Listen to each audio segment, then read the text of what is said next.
En cette fin de mois d'août 2100, le soleil se levait sur le massif de l'Othion. Ce matin-là, on voyait nettement se dresser les hauts sommets du Mercantour.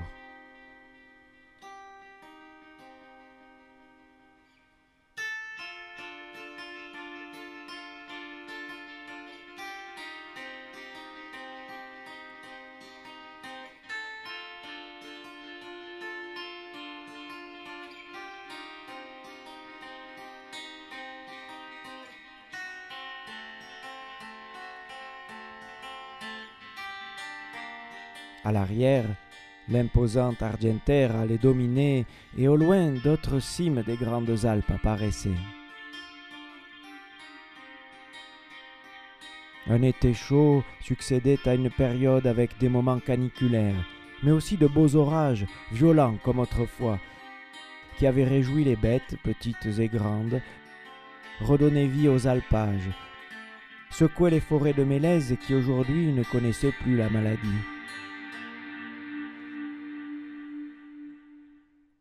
Le massif du Mercantour et ses lacs avaient retrouvé la tranquillité, l'eau sa pureté naturelle.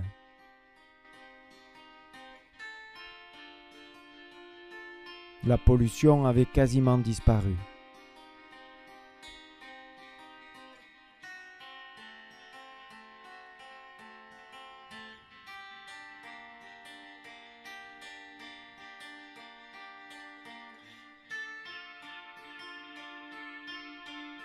Les marmottes étaient toujours aussi joueuses et gourmandes.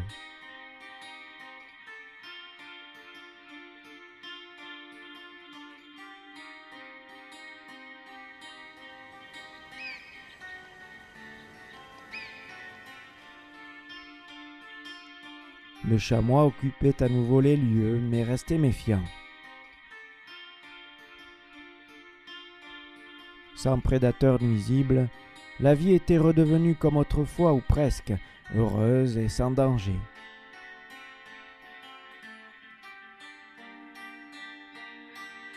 Sur les cimes de l'Othion, les vestiges des guerres des siècles passés étaient encore visibles. Aujourd'hui, ces guerres ne sont plus qu'un mauvais souvenir, mais pourquoi a-t-il fallu qu'à cause de la folie de certains, la moitié de tout ce qui vivait sur la planète ait été détruit ?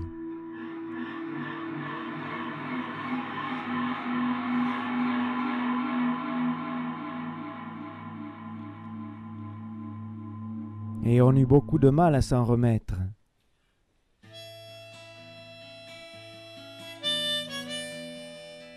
Un nouveau parc du Mercantour fut créé en vue de sauvegarder les espèces en voie d'extinction et de réintroduire celles disparues de la région.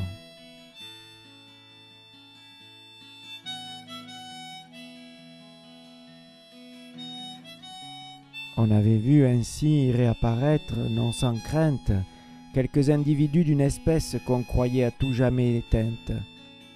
Les responsables du parc affirmaient haut et fort que ces individus étaient réapparus naturellement suite à une protection de la nature efficace qui avait recréé les conditions propices à leur vie, comme au temps où ils prospéraient dans ce secteur ainsi que sur toute la terre, ou à peu près.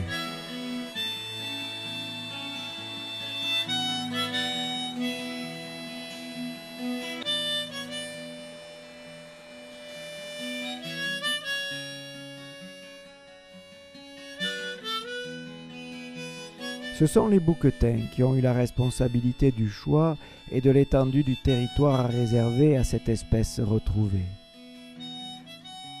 Les patriarches avaient eu la lourde charge du contrôle et de la limitation de leur développement en vue de leur sauvegarde, car malgré l'enthousiasme de quelques écologistes, nombreux étaient les détracteurs qui souhaitaient vivement empêcher le retour de l'espèce, voire de l'éradiquer totalement.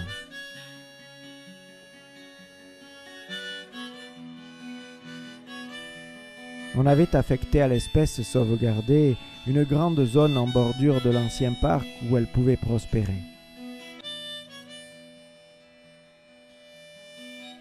Curieux, les jeunes bouquetins ne manquaient pas de vouloir venir paître aux alentours pour observer les individus de cette espèce, soi-disant inquiétante, mais tellement excitante. Tu as vu, maman? Il y a des petits qui jouent. Regarde comme ils sont mignons. Ils font des glissades dans les arbres avec leur maman. Leurs petits, on les appelle des enfants.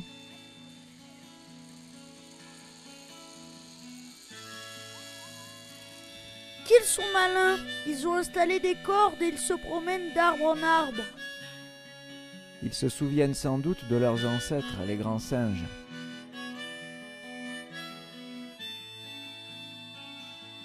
Tiens, et ceux-là, ils font quoi?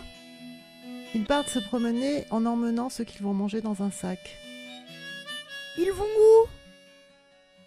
Ils ont l'habitude de monter jusqu'à la limite de leur réserve, au pied de la cime du diable.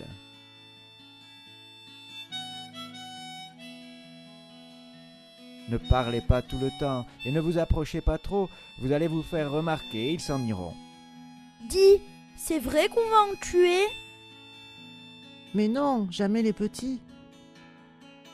On ne tuera que des grands s'ils deviennent trop nombreux, s'ils font des dégâts. Comme on a fait pour le loup autrefois. Oui, en quelque sorte, mais c'était beaucoup plus compliqué. Les loups n'étaient nuisibles qu'à quelques bergers. Ils ne détruisaient pas la planète. En tout cas, ceux-là, on les connaît, ils sont très gentils. Et la nouvelle loi protège toutes les espèces, toute vie. Et le parc renforce cette protection et doit donner l'exemple. Peut-on changer la loi? Oui, en cas de force majeure, et compte tenu de ce qui s'est passé, il faut rester vigilant. Il ne faut pas les laisser recommencer. Oui, mais ils ne l'avaient pas fait exprès, c'était une erreur. Peut-être, mais qui peut dire à quoi ils servent sur la Terre? Rendent-ils la Terre plus belle, plus saine, plus heureuse? Et si tu vas par là, à quoi servent tous ceux qui vivent dans le parc? Tous ont leur raison d'être, et leur nuisance, quand elle existe, ne va pas bien loin. Tandis que les humains, tout ce qu'ils font dès qu'ils s'organisent, tout, sans exception, est gravement nuisible à l'équilibre de la planète.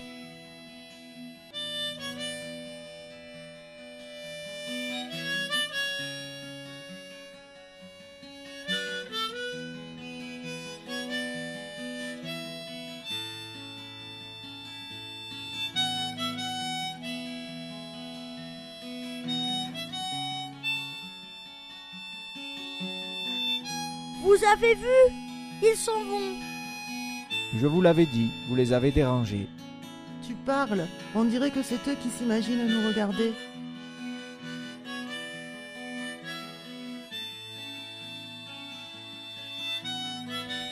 C'est l'heure aussi pour nous de rentrer. Nous reviendrons les voir demain, si cela vous amuse encore.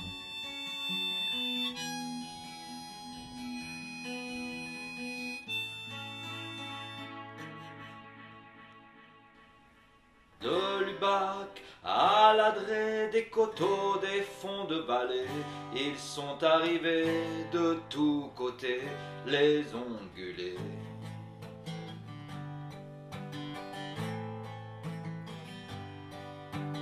Il faut prendre une décision sur une réintroduction qui pose beaucoup de questions au sein de la population. Alors un accord fut trouvé, la race humaine sera sauvée, mais restera sous surveillance jusqu'à preuve de sa confiance.